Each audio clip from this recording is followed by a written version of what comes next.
Yeah. Nobody showed up.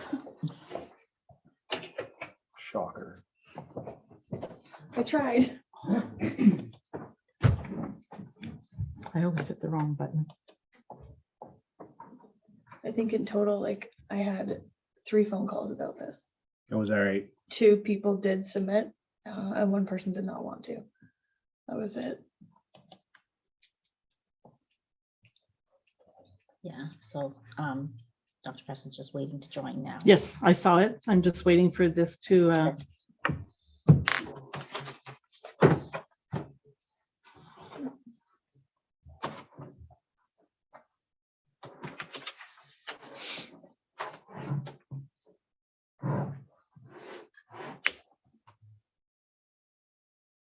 Come on, Starlink. No, I did something wrong. Oh, Okay, let me start over.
Is there any disclosure of pecuniary interest and general nature thereof?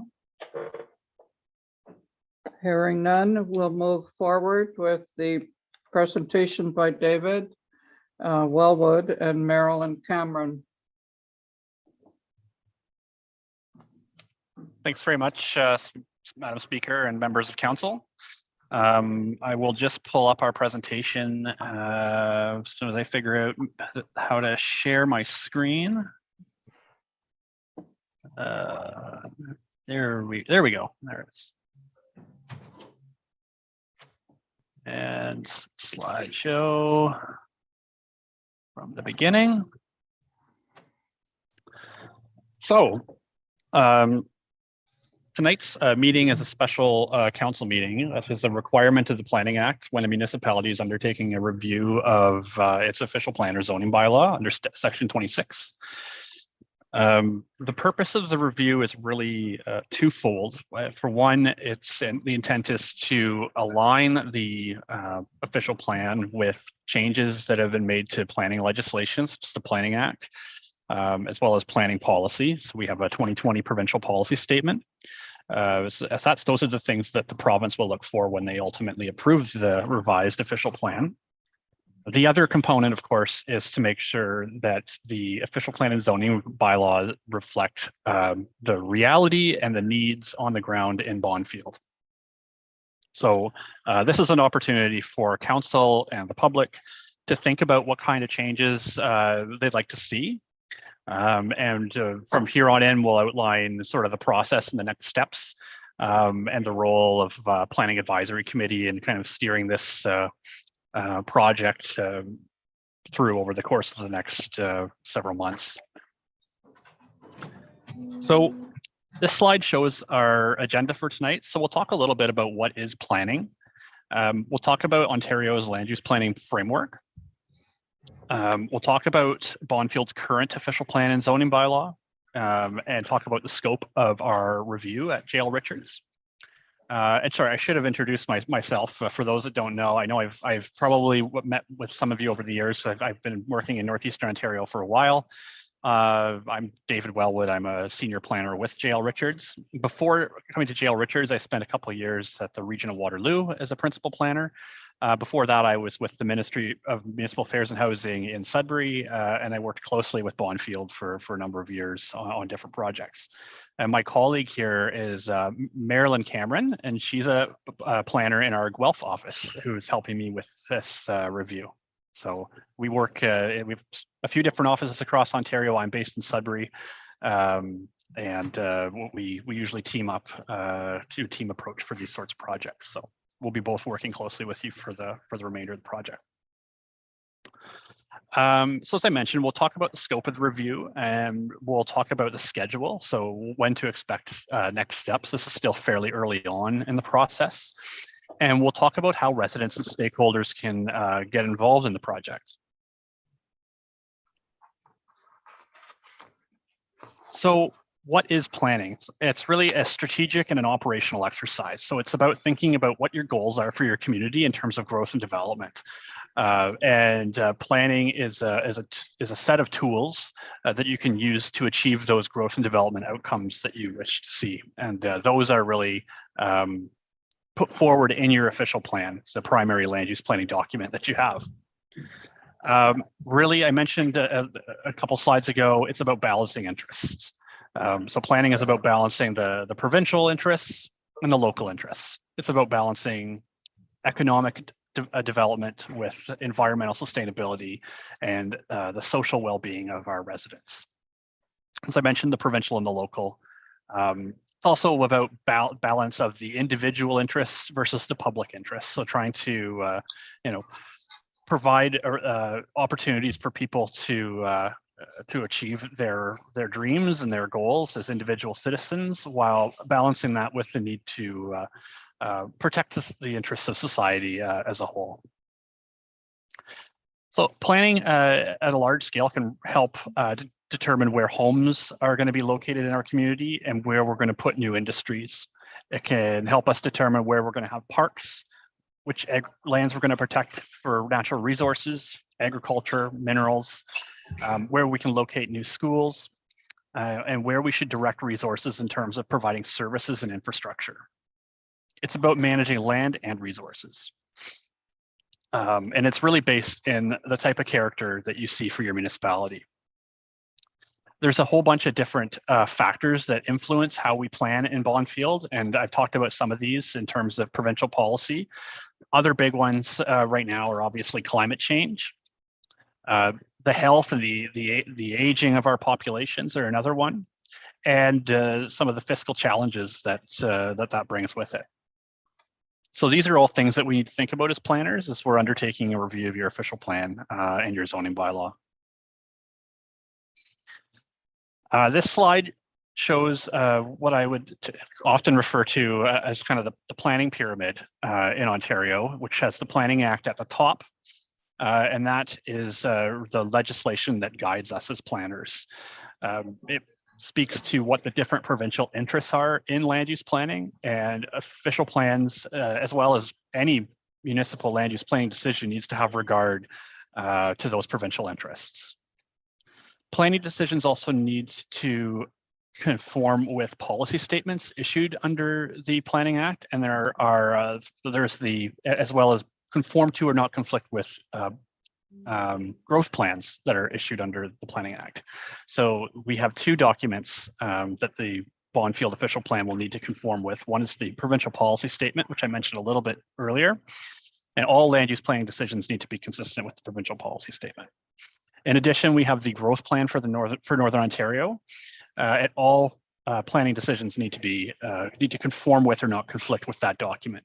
And the growth plan for Northern Ontario is really an economic development planning document. There is another growth plan in the Golden Horseshoe area surrounding the GTA that's much more land use planning focused. So not to say that there's no land use planning requirements in the Northern Growth Plan. That's just the influence of that in your official plan will be more along the opportunities for economic development. So that's the provincial sort of planning pyramid. And then we have your municipal planning tools that implement the provincial policy statement. The main one here is obviously your official plan, which is a broad set of goals and objectives and policies to guide your decision-making on land use planning matters in Bonfield. And then where the rubber really hits the road is the zoning bylaw and the different tools that you have available for your residents to make applications for consents, minor variances, applications for rezoning, applications for subdivision, plans of condominium. And your official plan also allows you to undertake planning initiatives such as community improvement plans, providing grants to eligible businesses for certain upgrades, or to implement certain policy plans like your waterfront master plan. So a quick look at what sorts of things your official plan contains policies on. Some of you may already know this. Some of you may be less familiar with planning, given that it's fairly early on in the term. So your official plan and zoning bylaw came into effect in 2013. So it's not that long ago, but the provincial policy statement for a brand new official plan, the Planning Act requires municipalities to update their official plans and zoning bylaws after a 10-year period. So the policies in your plan direct growth to your hamlet settlement areas, which is a requirement of the provincial policy statement, so Bonfield and Rutherglen. There's policies in your official plans that protect up rural areas and promote and protect agricultural uses. There's policies for institutional uses and public uses. There's policies for infrastructure and utilities and public health and safety. There's policies for promoting an adequate supply of affordable housing.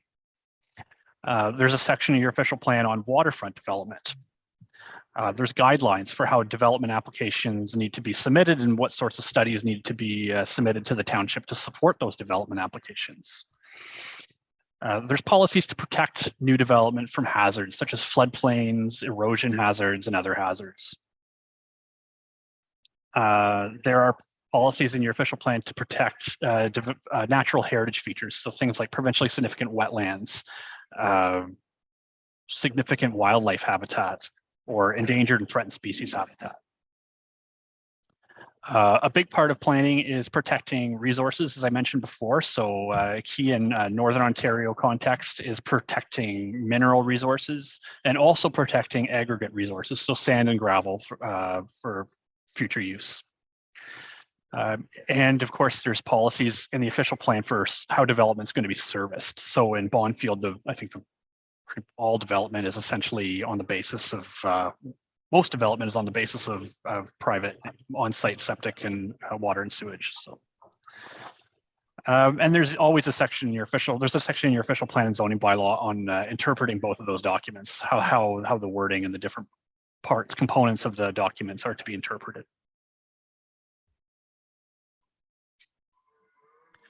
So the scope of our review, as I mentioned before, is to have a look at the updates to the Planning Act in terms of new provincial interests or modified provincial interests since the last time the plan came into effect, to ensure that the plan is consistent with the revised 2020 provincial policy statement, to conform with the growth plan for Northern Ontario.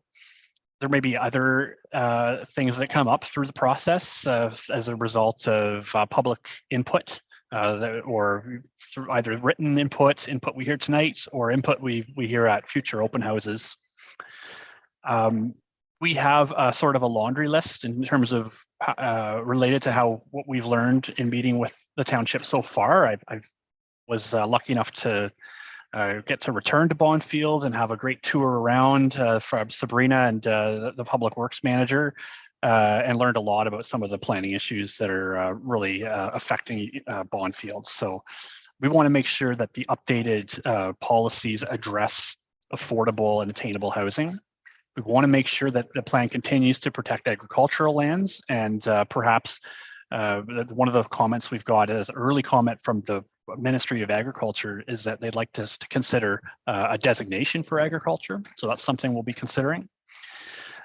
Policies for additional residential units. So currently right now in Ontario, most residential properties are required to permit up to 3 units, so 2 units in a principal dwelling plus 1 unit in an accessory building, such as a garage. Now, there are limitations that we can place on that, provided they're based in good planning principles, and we can talk more about that throughout the process. Short-term rentals is another hot topic we wish to address in the official plan. This is a big hot topic in most municipalities that we work for throughout Ontario, and Bonfield is no different. So we want to make sure we really work with you to understand the challenges and to provide some options for regulating and addressing the challenges associated with short-term rentals. I mentioned climate change. That's a big one. There needs to be policies in your official plan to help ensure new development is protected from potential increased storm events and other impacts from climate change. There needs to be updated servicing requirements, and that's linked to the change to the provincial policy statement partially. There's new requirements in the Planning Act for Bill 23 on parkland dedication, so we're going to make sure that the official plan it aligns with those. Cannabis is another big hot topic in planning, so we want to make sure the official plan addresses that. What happens if someone comes to Bonfield and they want to have a legal grow up?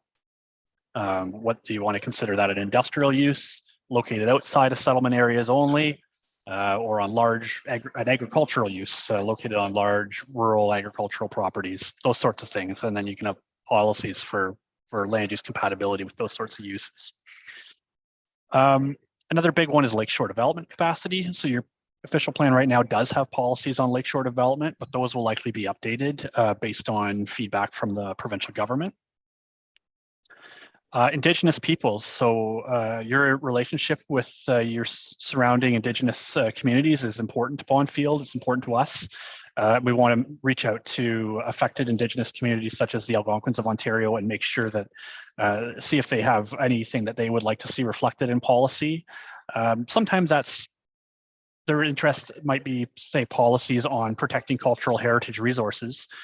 They may also be interested in policies on economic development and partnering with municipalities on economic development initiatives. So there's lots of, we've proposed to meet with Algonquins of Ontario and discuss the official plan and to see if there's anything that we can do that might be mutually beneficial through the official plan. And as I mentioned earlier, as a result of some of these meetings, there may be other issues that come up that we can address as part of the process. And this is fairly early on, and there's an opportunity to do that. So the schedule for review, I want to spend some time here just to go through each. So really, we started this process. So JLR was hired, I guess, about a year ago, but we never got the project really kicked off until November due to a variety of factors. And then we wanted to wait till the new council had sat. And so we had our startup meeting and one window meeting last year. And then we had a startup meeting with the township that I mentioned earlier that I came and I got to go on a little a nice road show to Bonfield and learn more about the municipality in November of this past year. Today is the special meeting of council, so this is really step number 2. In between November and now, we've been writing a background report based on some just research we've done, compiling data from the provincial one window meeting that we held on what sorts of requirements the province wants to see addressed as part of this project. So we've been putting together detailed digital maps that'll form parts of your amended schedules. I'm not anticipating a ton of changes are going to be required to your official plan schedules. Probably more changes will be through the zoning bylaw, just to align with more recent zoning bylaw amendment applications and that sort of thing. So that background report is and digital base maps we've put here as being ready in February, and they are essentially all ready to go. We want to have this meeting first before we submit those, because this isn't the meeting. We didn't want to muddy the waters. This isn't really the meeting to discuss those. Those will be discussed at a open house, which we propose to hold either late March or sometime in April. We also propose to have a review meeting with the Planning Advisory Committee, just to go over feedback that they have on the background report. After we have the open house and the policy options meeting with the Algonquins of Ontario, then we're really in a position to start writing the policies of the official plan and writing some of the draft revisions to the zoning bylaw. So we'd like to wait until we get some initial public feedback before we start doing that, to make sure that the public and council agree that we're moving down the right track. Once we have a draft of the official plan and zoning bylaw, and really it's the official plan that's key here, because the Ministry of Municipal Affairs and Housing is the approval authority for official plans. They don't need to see the zoning bylaw. They may comment on it, but they don't need to see it in the same way they need to see the official plan. We'll submit a draft of the official plan to the ministry. We're targeting for June to September. Usually it takes the ministry about 90 days. That's their service standard. But having been a former ministry planner myself, I can assure you it'll be longer than 90 days. So to be generous, we've put 4 months here as the target for having them turn around comments on the draft official plan revisions. It could be longer than that. So this could be an optimistic timeline, September, hearing back from them, but we'll cross our fingers and we'll see what happens. We then propose to have another open house to go over the ministry's suggested revisions to the official plan and allow the public to see what the official plan looks like after we've incorporated some of those revisions.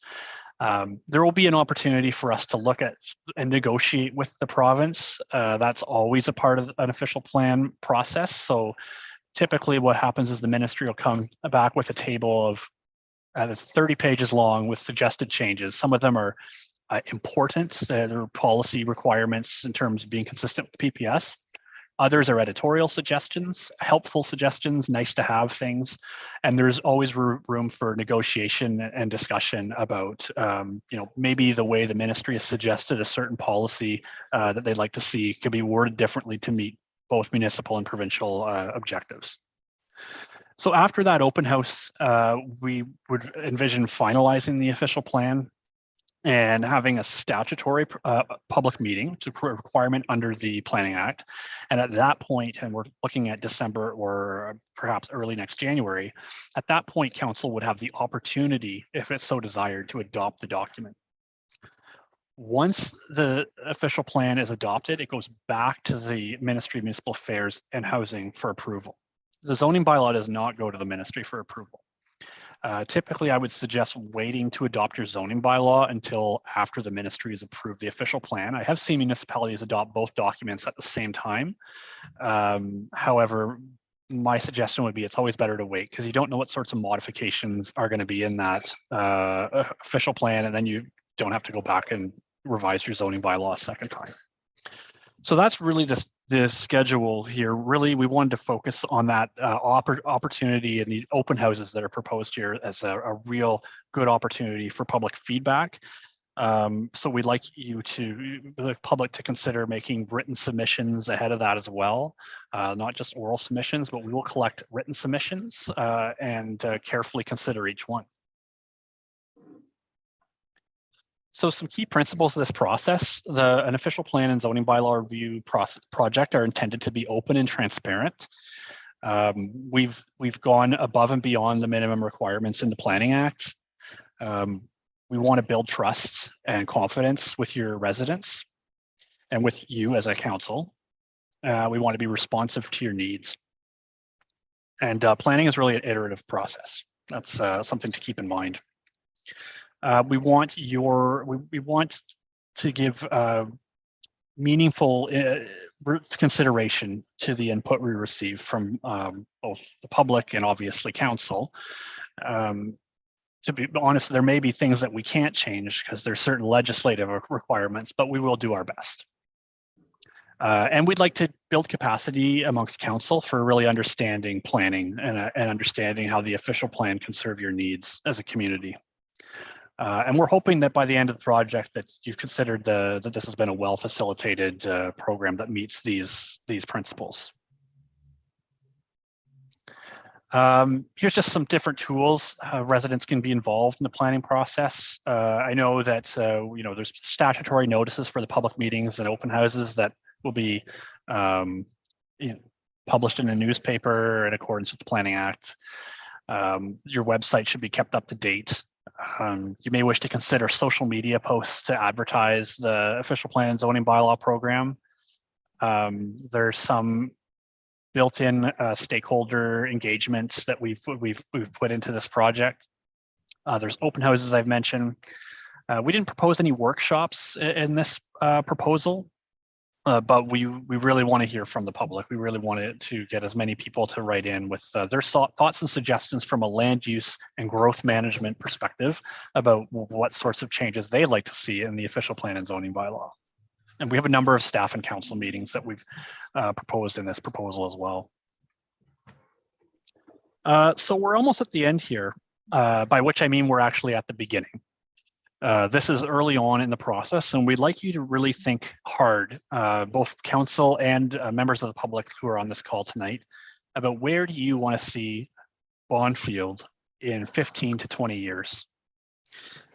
Where do you see the community? In your opinion, what are the main issues facing Bonfield from a growth and development perspective going forward?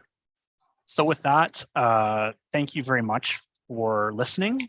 And I'm going to turn it over to the speaker and council and possibly to the public for any questions or feedback. And thank you very much. Thank you. A very interesting presentation. Thank you very much. So we do have members of the public. We actually have Paul Preston on Zoom. 3.1 first. You have a Do motion. we do a motion first? Yes. Okay. First off, we have to do a motion here. And moved by Councillor Clark, seconded by Councillor McGuinness, that the report and presentation submitted by J.L. Richards for this special meeting of council in relation to the township's official plan and zoning bylaw update be received, and that the comments received as part of this special meeting of council be considered in the official plan and zoning bylaw update process. Any questions or comments? All in favor?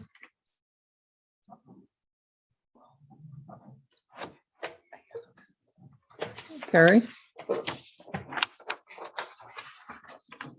So now we're ready for our presentation. Paul? Thanks very much. Can you hear me? I don't know. Yes? Okay, should I just go ahead now then? Yeah, okay, yeah. Thank you, Madam Mayor, for the chance to speak to this. I appreciate it, and I appreciate that great presentation by David. I want to say that we all choose to live in Bonfield because we all share a common value of a safe, peaceful enjoyment of our properties with our families and our friends and our neighbors. And I think we could share a common vision of a community where we respect and look out for each other. And that includes making sure that the usages of adjacent properties are incompatible, which I think is a central part of this bylaw process. And it's reassuring to see that short-term rentals was high on the list of David's presentation. We need a short-term rental bylaw because our residential neighborhoods have been invaded by commercial investors that do not live here. They don't have any vested interests in the well-being of our neighborhood or our community, and it's destroying the nature of our neighborhood. It's occurred because they've been able to exploit a gap in our perceived ability to keep our residential zones, residential uses. Residential means to reside in, which is a permanent or long-term use, not visiting or touring. Their daily, weekend, and weekly rentals are not a residential use that is allowed by a literal read of our current bylaws. And this was confirmed by 4 consecutive lawyers we consulted with our neighbors and articulated in detail in a written opinion we paid for and shared with the township. Unfortunately, the township's lawyer replied without any apparent awareness of the content of that content, specifically a recognition of the fact that tourist home, tourist accommodation, and bed and breakfast were both defined in our current bylaws and not permitted usages in our residential zones. Furthermore, he offered a strange argument paraphrased as because long-term rentals are allowed in residential uses, which is a residential use by nature, then daily rentals by tourists, which is not a residential use, must be allowed. Again, this is despite the opposite being specifically spelled out in our current bylaws. The second reason we need a short-term rental bylaw is for the safety of all involved. Without regulations requiring appropriate parking, septic, visitor limits, bylaw awareness, emergency preparedness to ensure the renter's safety, they are at risk, and by extension, the township and the neighbors. And thirdly, we need a short-term rental bylaw because without it, these businesses have the income generated to allow them to outbid anyone wanting to purchase the property for residential use as a home. This effectively reduces the housing availability and contributes to making homes unaffordable for most and progressively changes close-knit neighborhoods into tourist strips. We need a short-term rental bylaw to make it even more clear, specific, and indisputable that our residential zones are for residential use only, not for commercial investors looking to set up commercial operation in residential neighborhoods at residential prices without any commercial taxes or regulation. And using the investment for a few weeks is not a residential use. It's just getting free use of a business asset. And definitely we need a short-term rental bylaw now because technology has made it an option. And should our resident neighbors want to rent their places out for some portions of the year, we need to define how that could be done in a way that does not disturb, damage, or destroy the nature of the neighborhood.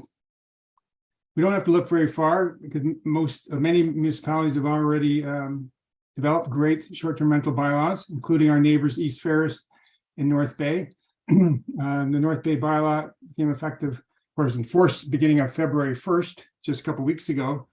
They state their goals of short-term rental regulation are to protect long-term housing availability, protect health and safety, and minimize neighborhood incompatibility issues and protect the character of existing neighborhoods.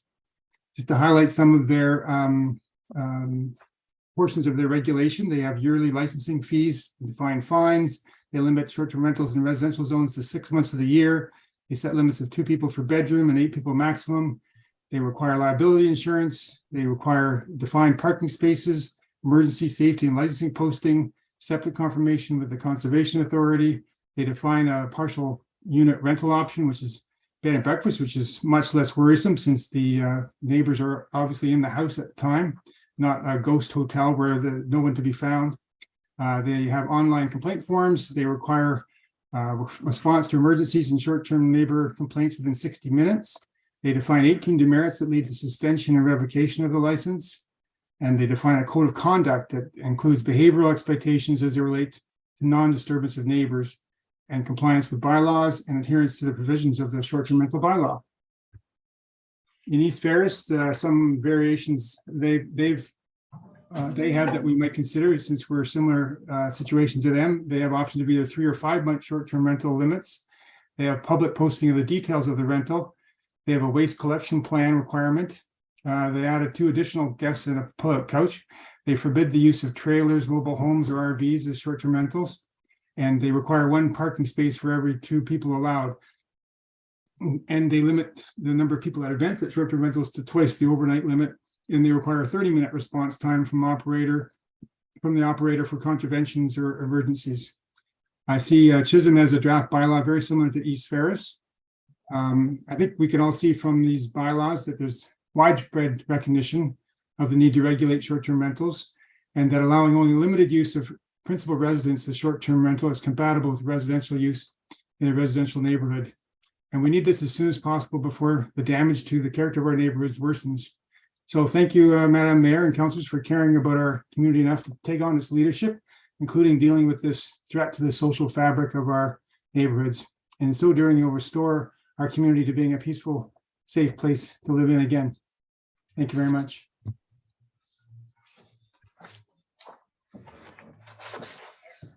Okay. Thank you. Are there any comments from our councillors?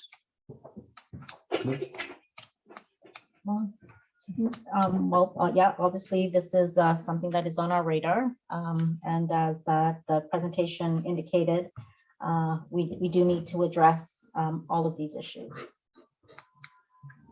Yes.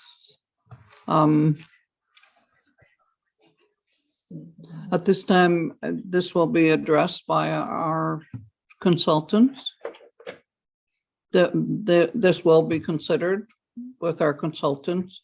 Thank you very much, Mr. Preston. Thank you very much. And then we had correspondence from one other individual. He is Do you here. wish to make verbal? We're fine if it's circulated to council and the consultant. They're fine to just go on. Just go on? Yep. Council has received his correspondence, so he said that's good for him. He doesn't need to make a public Okay. presentation. Then,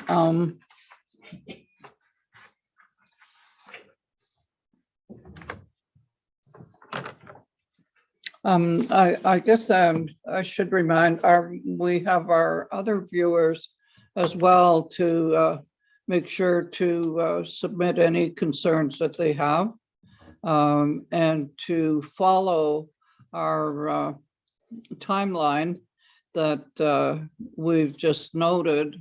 And it's going to take some time to bring our official plan up to date.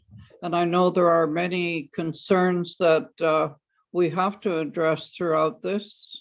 And it looks like maybe by 2024, in January, we may have developed our official plan together with J.L. Richards. And hopefully it's the best plan for our municipality. Can I ask a question to David? I just wanted some more information about what a workshop would look like. What a workshop would look like? Yeah, so you talked about workshops. We haven't planned any, but that would involve more community engagement, correct? Yeah, that's an additional option. I haven't done many workshops, not in a long time anyway. Marilyn might have some experience with workshops though. And essentially it's, Marilyn, do you want to explain what a workshop is? I think you'd be better at explaining it than I am, given your, Marilyn's done a lot of work on public engagement in her career, so.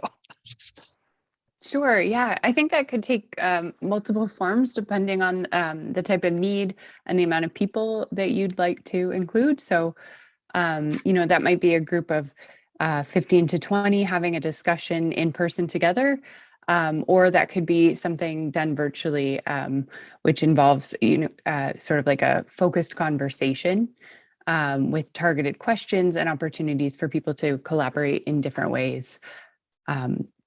So there's a few different ways that could go, and David and I would be happy to chat with you about potentially offering that as well, in addition to what we've proposed here. Is it usually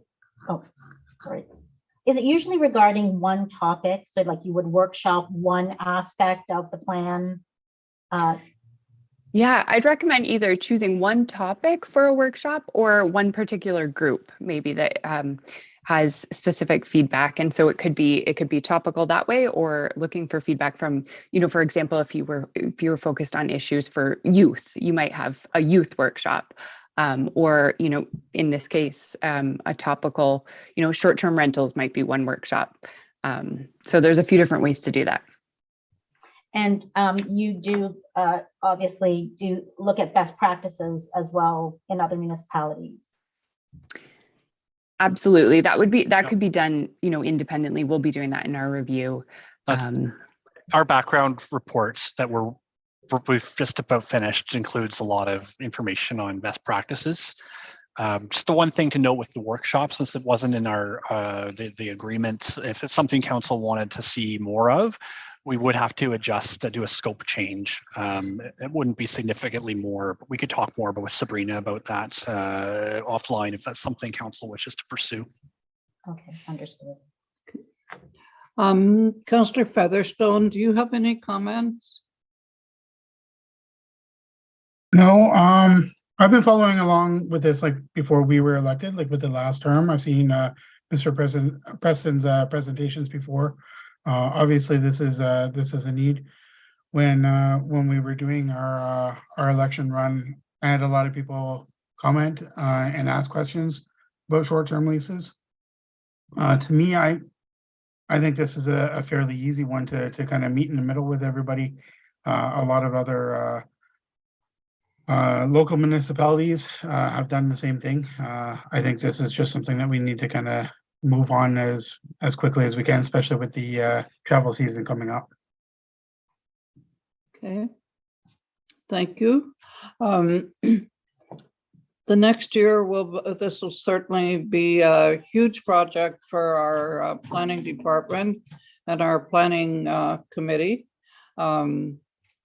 And I encourage the public to follow online, or if you have any questions, we certainly have very capable people here, and also speaking with our consultants. So I'm anxious to see where we're going with it. There are a lot of issues out there that we have to deal with, and everybody has their concerns, and we have to maybe not please everyone, but possibly come with something that everybody can live with. Sorry, I have another question. It's regarding Bill 23. Do you take that into consideration with it's relatively new as well, so it's probably a hot topic as well with the planning. Yes. Sorry, I was unmuted.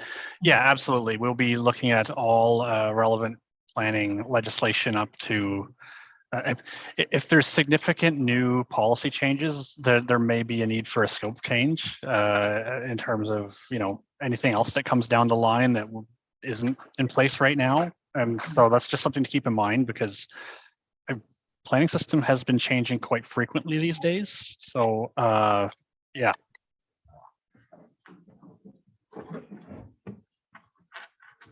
Okay, thank you. And I'd like to thank you for your presentation, and also thank everyone for their interest and for coming. And now we have our motion to adjourn.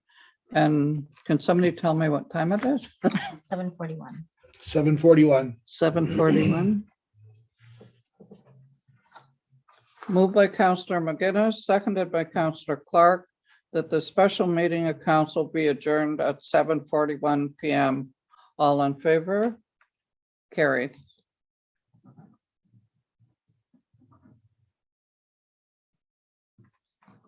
Thank you. Thank you. Thank you, everyone. We will Thank you. close off the meeting. Good night, thanks.